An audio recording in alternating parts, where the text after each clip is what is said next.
StarCraft 2 balance patch in current year? Not in my backyard. Hold. The Balance Council has come out with a proposed patch to StarCraft 2 with some of the most dramatic and just extensive changes to the game in years, probably.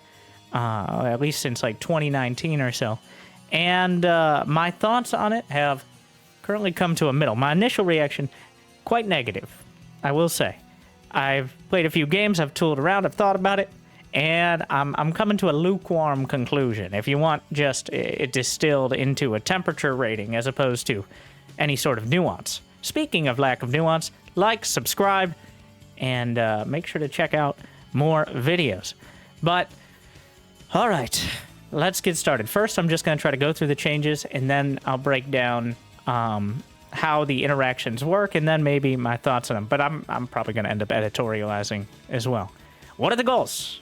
To be clear, I'm not on the Balance Council. I'm just here to show good games for the fans. So I have some strong thoughts on what creates those interesting games, both for commentating and for the half a dozen players still playing ladder. But the goals are to make Protoss more stable on a professional level versus Ravens, able to fight Terran mid-late game armies without relying on disruptors. Multiple goal, and also very important. Increase the variety in the mid-game and late-game army compositions by reducing the strength of mass ghosts, banelings, and ruptors. Make specialized units like Cyclones, Mothership, and Infestors more viable. Bring visual clarity to important units on the minimap, as well as relevant abilities like Widowmine targeting, Disruptor cooldown. And promote more interaction in late-game scenarios by making units such as the Tempest, Mothership, and Broodlord more maneuverable. So, I'm going to start. I said I'd go over it all, but I just want to point out the main things right now are Terrans, in my opinion, and my experience, are Terrans' over-reliance or just outright reliance on ghosts in the late game, just in general, except maybe against Terran. Protoss with an unreliable early mid-game opener, especially against Terran, but also against Zerg, as well as kind of gimmicky feeling late game armies, like with disruptors, which are hit and miss, is a somewhat ironic way of describing them. Zerg, on the other hand, is always a bit weirder because you can't really pin it so much on specific units, but instead more on like the last patch targeted creep as a mechanic. But Zerg, with its kind of unique production mechanics, is in a weird spot as well. Like the very best Zergs, your Serals, your Rainers, your end of list, are able to just overrun Terrans and Protoss alike with seemingly endless units. But then you go down a few players and you find Protoss literally running into walls of splash damage. So, as it stands, I do think, especially Protoss, in my opinion, Protoss needs some help. Okay, they don't have the stability, as mentioned, in life. But, you know, I don't know if I want to go through this in order. Yeah, I do want to go through it in order. I actually think this is the order that's worth looking at, because we need the context of a lot of the Protoss changes, which you can see there's a lot of, before we talk about them. So, and remember, these are not finalized, so provide your opinion. Now, it might not be worth much, but I'm reading the comments. At the very least, you'll get me to say, Terrans. Speaking of, the Cyclone, for like the 14th time, so my opinion is bring back Goliaths. Since we're not doing that, we're going to make the Cyclone into a Goliath. How are we going to do that? The Cyclone cost reduction from 150, 100 to 125.50. For comparison, the Marauder is 125.25. That's the same cost as a Stalker. No longer requires a tech lab, just out of a flat factory. Health reduction to 100 from 120, which gives it less health than a Marauder. Armor to 0. Supply to 2. Auto attack range to 6. Auto attack damage and attack speed now 11 plus 2 versus armored. Lock-on now uses Cyclone auto attack damage. And no longer has a delay. So it can essentially attack while moving, auto attack while moving, kind of like a Phoenix with more range. The cooldown is removed. the cast range reduced from 7 to 6. It essentially allows... It's like a more maneuverable stalker at this stage. I have some of the units in the background here, and I'll be showing off some of the changes before we get to it. So, the summary here is a mediocre... Not a mediocre, but like a middling mech unit that instead of being specifically for dealing with early game units like oracles, liberators, like occasionally you'd see them used against like overlords and queens, but not as often against Zerg. It makes it a more all-around unit. So, Goliath. But yeah, the lock-on is not going to be as strong. In general, the unit is going to be much weaker, but cheaper as well. Like it's a half the gas cost, less supply, no tech lab. That's a massive mess. That means it can be reactored. This is ridiculous. I don't know. Are we going to bring back the proxy? It's not as good as the proxy double cyclone days, but the ghost. Snipe damage reduced to 170 from 170 to 130, plus 40 versus psionic. And EMP radius. So, with the patch at the beginning of the year, EMP upgrade was removed. It made it from 1.5 radius to 2.0. So, as a kind of consolation prize when that upgrade was removed, EMP radius by default was added to 1.75.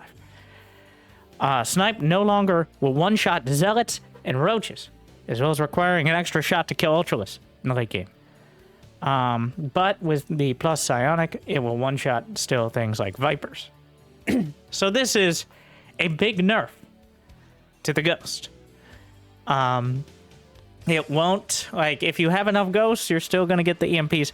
So that also effectively reduces the max range of EMP, because, of course, how simple geometries work.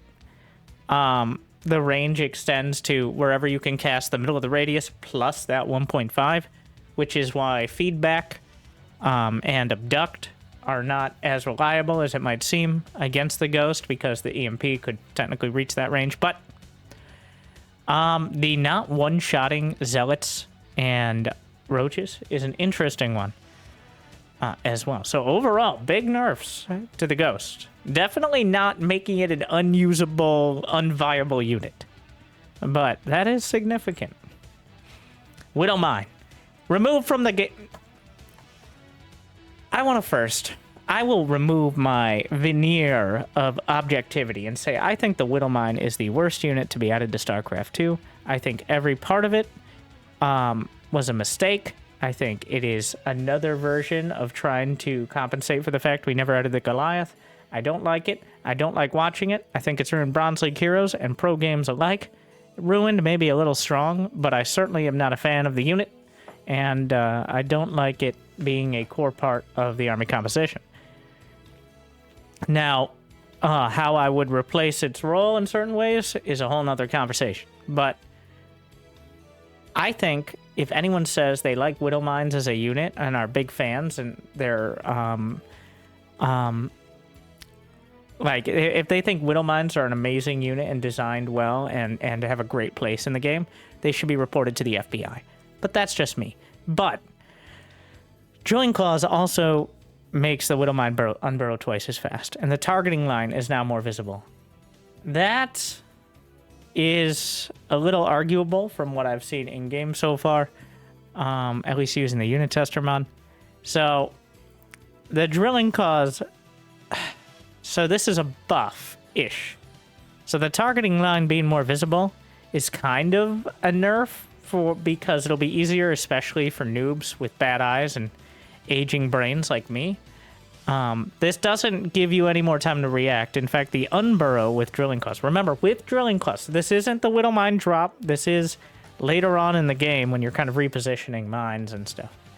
But this is overall to the outright strength of the Widowmine buff.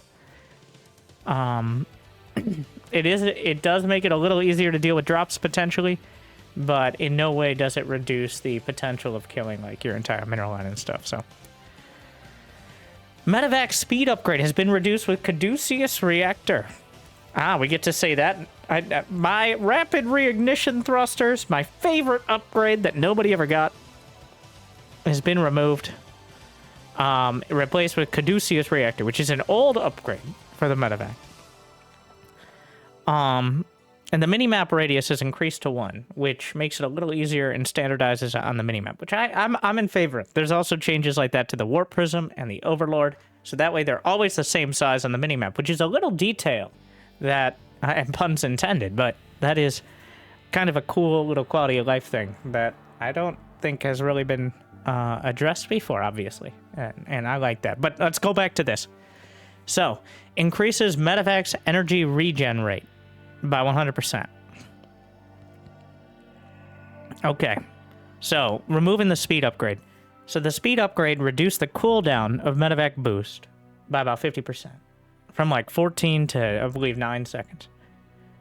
And increased the base speed of the medevac by like 30% or so, which allowed it to more easily keep up with the army and keep healing. Now this will increase energy regen by 100%.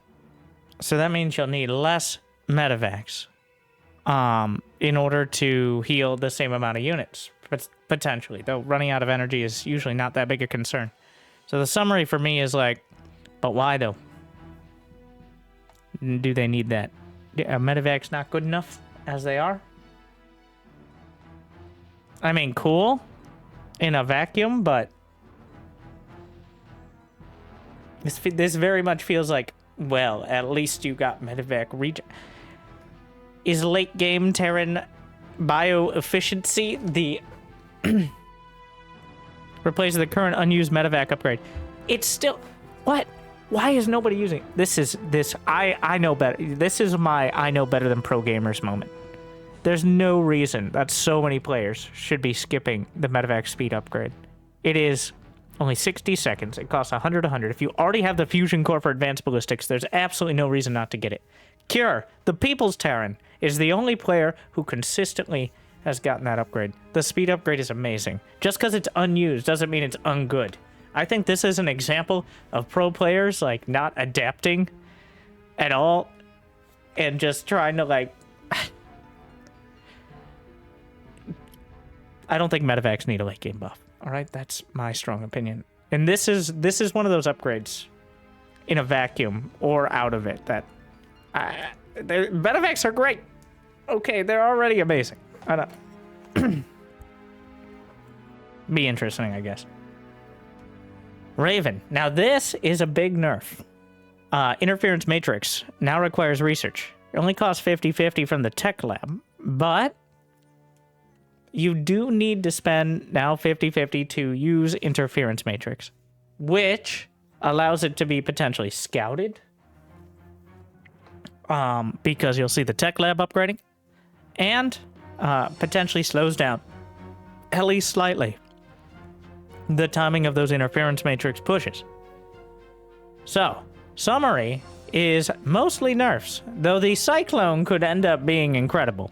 Honestly, I haven't played enough games with Cyclones. By far, the Cyclone is the most, like, up in the air change. The Cyclone could just end up being a core unit, though I kind of doubt it. It'll be interesting to see.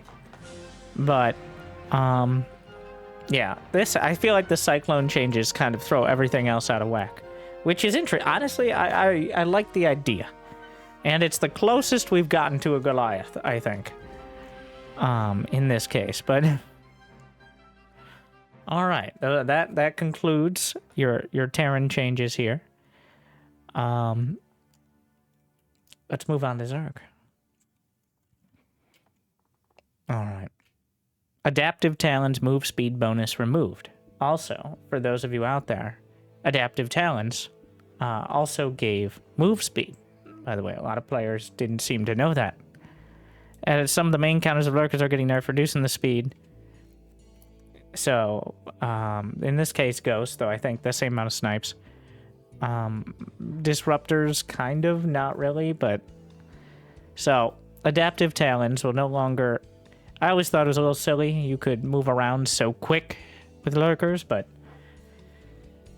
I do approve of this one. Now, Infestors, once again. Pathogen glands, gone. Okay? That plus 25 energy, gone. We're just putting it on the Infestor. Whoa, wait a second. Infestor starting energy to 75, but cast range to 9 and damage to 20. It will no longer kill Marines with 2 consecutive fungals, especially if they have medevacs with better regen, as a trade-off to the EMP nerf. So this pushes the Infestor even further. I do want to point out, no water balloons. No, like, throwing a slime ball for 4 damage every 2 seconds to keep Infestors in the back.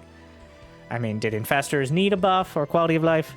For the rest of us, yes. For Dark and Cyril and Raynor, no. But I don't mind this. Yeah, the damage is there mostly at this point to interrupt and maybe hold things in place for banelings, but at this point, we've slowly, throughout the course of StarCraft 2, moved Fungal from a stun that, like, could almost kill a Marine in one hit with, like, 40 damage, all the way down to a slow with 20 damage here and less range. So the Fungal, slowly but surely, the Infestor tried to be phased out of existence, but still far from out of it. Aspire. Air armor upgrade costs reduced to same as air weapons. In other news, air armor cost more than air weapons, which I think I knew back when in ZVZ it was like Muta versus Muta all day. But I didn't actually. Well, interesting. Honestly, I want anything that makes Mutas a little more viable. Even if it is a buff overall, I don't think that the cost difference is going to be huge. And we'll give Zerg a little bit more of an option outside of turtly spellcasters. Now, Viper consume damage. This is a straight up buff. This is mostly a buff to players who would be killing their own bases with their Vipers. But you'll get the same. So the way the Viper works is you consume, before it was 200 damage, in order to gain. Go over to the game here for a sec. 100, dealing 150 damage, restoring 3.5 energy every 7. 3.5 energy every second for 14 seconds. So if you crunch the numbers, you'll find that is a decent amount of energy. But now you'll get, which is why players would queue up multiple consumes to get to full energy. But now it'll eat a little bit less. Maybe Evo Chamber battery packs. You now get 6 consumes out of them. So that's, no, that's not how math works. We're not here to do 5. 5 consumes.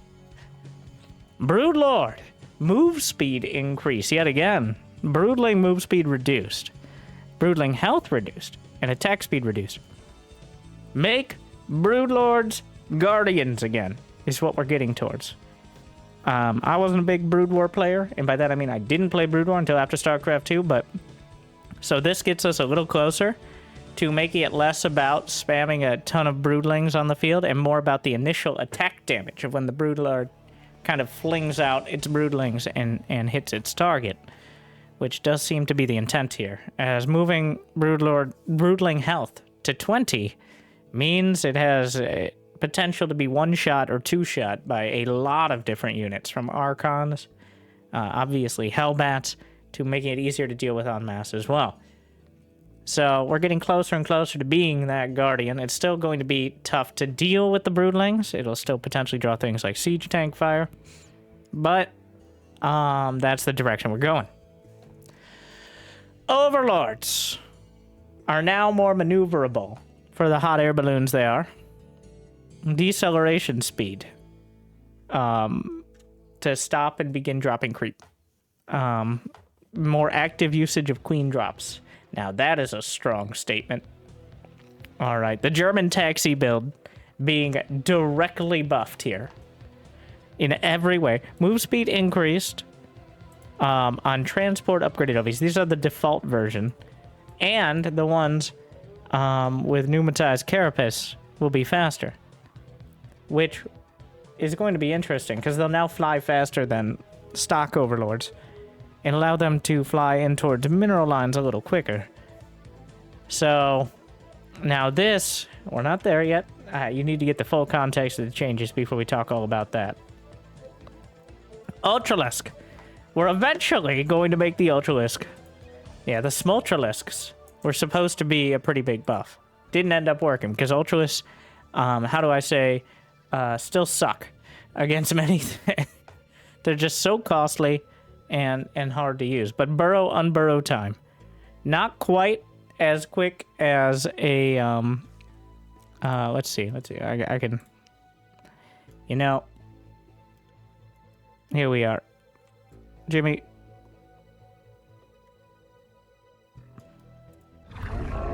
This is with the balance patch here. You see that Ultra somehow dig its face in.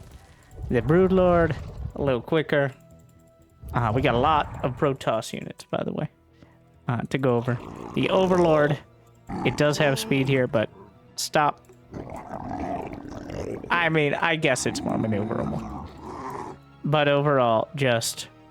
Oh yeah, and then you have the Cyclone, which I can't lock onto my own units, but...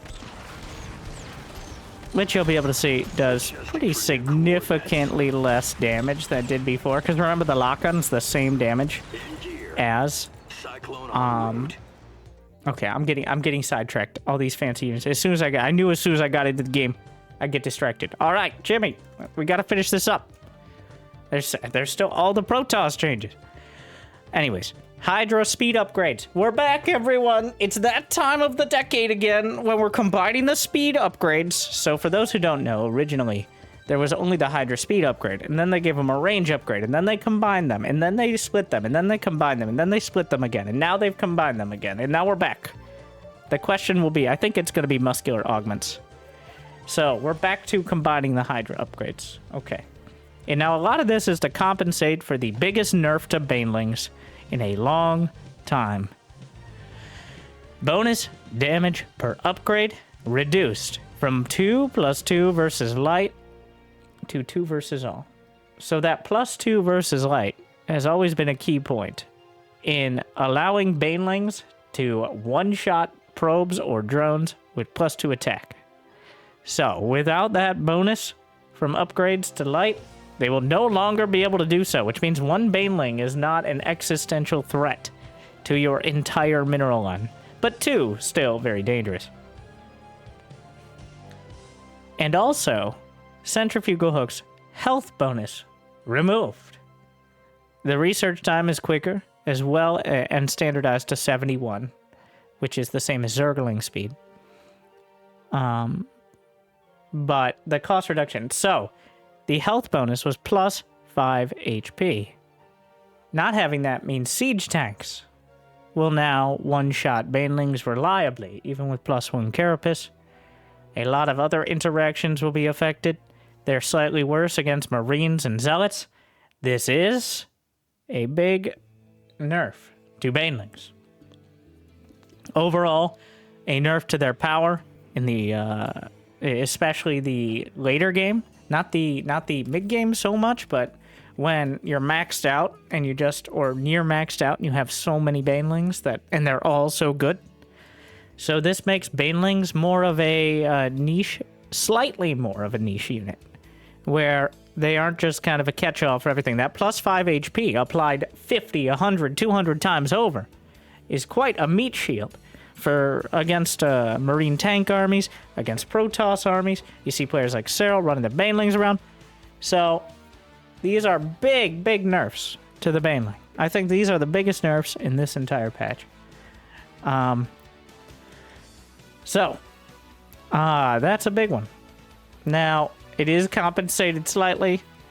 Did Zerg need buffs? I don't necessarily know, but I do want to just, again, reiterate the health bonus and the no longer one-shotting, as well as just less damage in general, especially since Marines will have more health left over after getting hit by a Baneling, more likely to survive more attacks, etc., etc.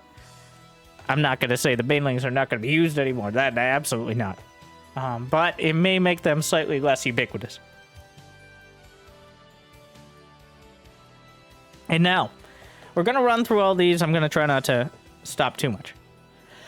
Forge shield upgrade cost reduced. Just +2 and +3. Marginally. So, but, you know, makes them a little better. Air armor reduced. In other news, it cost more. Now it's the same as air weapons. War Prism minimap radius. This is just standardizing alongside the Overlord and the Medevac, so that way they're all the same size on the minimap. Disruptor. Supply cost increased from 3 to 4. Model scale reduced by 9%. Radius increased. So, the idea is they hit harder, and they're easier to pick out in a crowd, though you can build less of them. The same cost. The radius increase, this brings it, I think, almost back to what it was before the beginning of the year. Does not affect collision with buildings. I think means it won't clip on buildings as hard as it did before, because force, like actually having a wall against disruptor shots was quite a surprisingly good counter, or even being in your own base. So, interesting. It's to reduce the potential. The idea is to make it so you don't have 12 disruptors, but maybe like 6 disruptors that are very dangerous. Just keep going. We'll come back. We'll be back. Prismatic alignment. Move speed with flux mains up dramatically. That means when you charge up your Void Rays after getting the Void Ray upgrade, making them a little better in the late game. Oh, exciting. Tempest. Acceleration and deceleration doubled, which means they're, I don't know if that works out to twice as maneuverable, but it's, you can, this one I'm gonna show you right now. Because finally the Tempest feels like it kind of fits. It's kind of, because it isn't a high damage unit, but its biggest issue was a lack of just a clunkiness. It's still a very long time between attacks, but at least you might be able to keep it alive. Also, it's a cool unit. I think it's a very cool unit that I would like to see more, even if it is relegated to that kind of late game niche. So overall, honestly, I really like this because the Tempest at least fill it. Even though they're still kind of terrible in many scenarios, they still kind of feel like they fill their role. They look correct. And now, the mothership.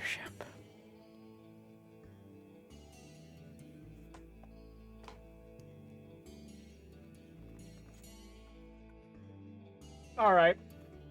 Who's coming up with these things? I'm not even, like, this is not even something I necessarily disagree with, but also, like, the mothership core, the core of Protoss, the cyber, I mean, all of, here we go. Cost reduced from 400 to 250 250. Supply reduced from 8 to 6. Build time at 114 to 79. Speed increased to 2.83. Lateral acceleration to, whoa, way more. How fast the unit changes direction. So the mothership, notorious for having a lot of junk in the inertia, if you would. So much more maneuverable. Health and shields reduced by 100 apiece. Radius and model and scale, you can see up there. A recall. So no longer has energy. Got the battlecruiser treatment. Spells are cooldown based. I'm gonna click on it in game for you guys. Web established. Also one of the coolest units. Now you have mass recall and time warp, as well as cloaking field. Make StarCraft 2 Brood War again. With purpose. We agree. And it looks, well, that one looks really cool. I actually hadn't used that one yet. Very cool. Just in the graphical effect. So yeah, it's an arbiter. Cooking field is no longer passive. So it also has time warp. Slow has been reduced, radius reduced, cast delay though, and reduced as well, which means it activates quicker. So the mothership has been slimmed down. Essentially, this is the mothership plus here. Light edition. Or deluxe streamline. You know, the thing is, the mothership we've joked about for how many years? Minus 400, minus 400. Is this going to make it any better? Well, maybe. It still requires a fleet beacon. You still have to build out of the Nexus. I think 250 makes it cheaper than the carrier. You can still only build one. This one is much like the Cyclone. I don't know where it's going to land, but pretty cool, actually. Like, this is one of those, I'm like, why are we even talking about this? And then I came around to, you know what? Interesting. Now, okay, let's just finish this. Let's finish it before I get into it. Sentry. Guardian shield duration increased by about 10%. Stasis ward sight range. Immortal barrier will now... So, EMP no longer triggers barrier. That's a pretty big buff to Immortals. Not a huge buff. It is... Okay, that is a moderately sized buff. So... Alright. That's all the changes. First, Protoss. Let's go over. Disruptor. I'd say it's overall a nerf. So, with the... It being more obvious, as well as the supply cost, while the radius is larger, just in general, the problem at the end of the day, for me, is that Protoss, so almost everything here is like, use all of these units that Guardian Shield, Stasis Ward, Time Warp, Activate, Disruptor Shots, Barrier Activated, Micro Your Tempest. It's like, what is this, Hogwarts Legacy? Or a strategy game? Like, Astrea's gonna love this, but it's always felt like Protoss just didn't have... Nothing has touched the Stalker here. Nothing touched Warp Gate. No shield battery changes. These are all to units that have... Well, I guess besides the Tempest, which already is kind of a niche unit, all of the changes are to units with activatable abilities that feel, honestly, somewhat clunky to micromanage. So... While I think most of the changes are in a pretty okay direction, I feel like they could be targeted. At this point, we're not going to redesign Protoss. All right? We're not going to redesign from the ground up, so we might as well work from the top down. Seems to be the philosophy. So overall, this is a buff, I think, generally to Protoss, between the EMP nerfs, the Baneling nerfs, the Lurker nerf, the Lurker nerf-ish, the Hydras are slightly buffed. The Cyclone change could be very interesting as well. But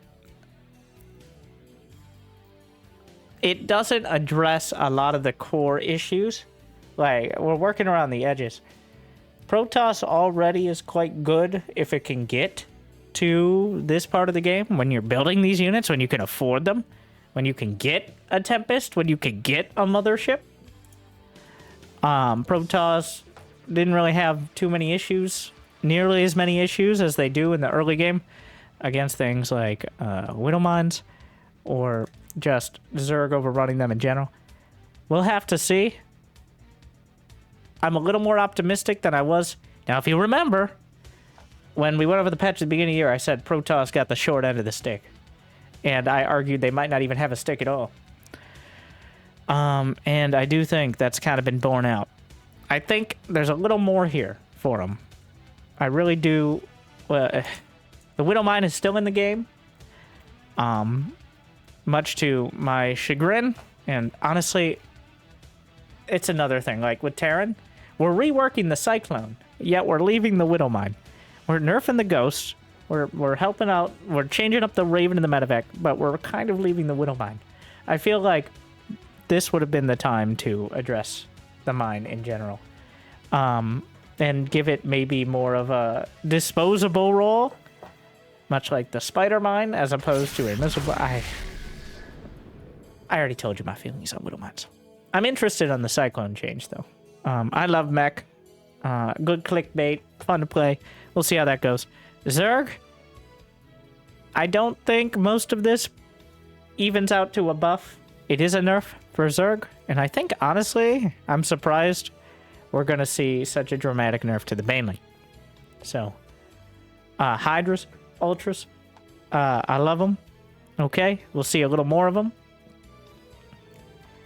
There's going to be you're going to see a lot of new videos, by the way, guys, with new patch. Imba overpowered. That doesn't mean it necessarily can't be beat or anything like that. One, that's just clickbait to get you to click on the videos because welcome to YouTube. That's how it works. Two, truly, it's going to look like that. So I want to, instead of spending this time arguing necessarily about what's good or bad, I want to talk about the conversation. I think, personally, the game should be balanced as well as possible for the best, but also with some nods to the rest. And doing changes, well, let's see if we can show the Widowmine targeting change here. I'm not sure if the balance mod has it, but let's just... As all are one. All right, get that Widowmine out there. See if you can see it here. Now, we're still going to have vision, but... It's a little more red. Once again, I'm not 100% sure the balance mod we're looking at right now has it, but... Let's get back to my more meta point. All right? I don't think the conversation should be about specifically what's good or what's bad. It should be more about addressing these goals. This also comes potentially with a new map pool update, and they're looking at updating team maps, by the way, which they have not committed to that at all. The intern has not committed to that, but from my initial impression to now, I like it more. I don't think it addresses some of the core issues that have cropped up, at least in my opinion, but it mostly accomplishes its goal, or will accomplish its goal, of promoting more interaction in late-game scenarios, making specialized units more viable. Though, I'm not sure what we're going to see with mid-game armies. I still think Protoss is going to need some more help, especially in the early mid-game, which is when they struggle the most. The struggle has always been because of Protoss being able to warp in a dozen charge lots in your main at any time, or Stalkers or whatever. Warp Gate and Gateway units are the core of Protoss that is very hard to adjust without making it. I just want Protoss to be more than a gimmick. I think they're cool. But at the same time, I mean, nobody likes losing to them. So, just remember, at the end of the day, we all want StarCraft 2 to be the greatest game to play and to watch. And, I think this patch is a general positive towards that. Now, I'm sure we'll get more videos. Remember, this is proposed. It's not live yet, but many of these changes will likely go through. So thank you for watching. Make sure to leave your comments. I'm sure you will. I hope you enjoyed my breakdown, and hear me when I'm saying all those things about what to focus on. Otherwise, hope I made your day a little bit better. Good luck. Have fun. I'll see you next time. Stay chill.